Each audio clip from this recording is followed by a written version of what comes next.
ri tutup bài kena sợ bài là sợ là tu tomato bật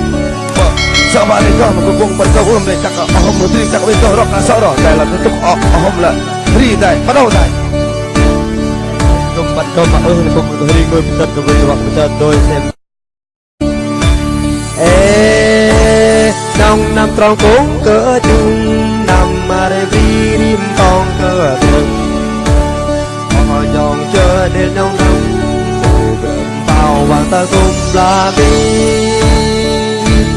nông năm bi bá của mừng cơ từng ta tròn thế nông lưng nghe nông cũng đi lúa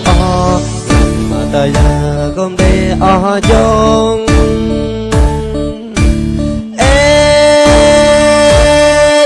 dài phong quanh năm là già ta mi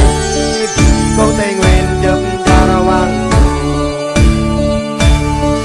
đang ở đùa từ trăm phu bò bô la phu năm phu bao năm là già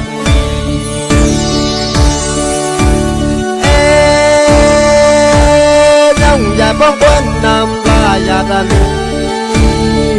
đông đồng bào tây nguyên bên ra tuần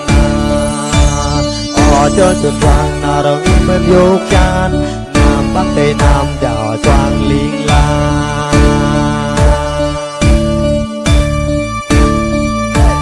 hey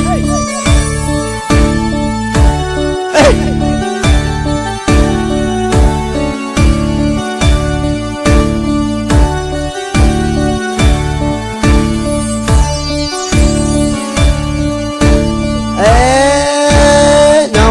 tròn cuốn cỡ chung nằm mà đem đi đêm con cỡ trần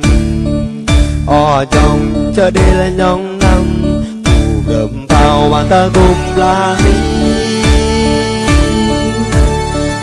nam bị bá của mừng cơ từng tờ tròn để nhông lưng nhìn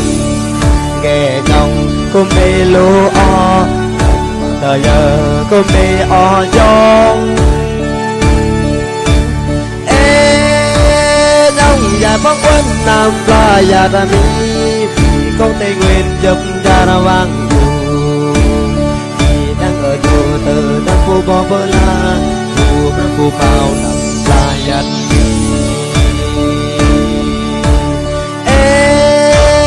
nông dài phong quanh nam là già ta mi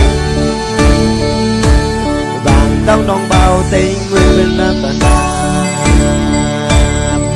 cho chuột choàng là đang con vô can nam bắc tây nam trò choàng liên la nam bắc tây nam trò choàng liên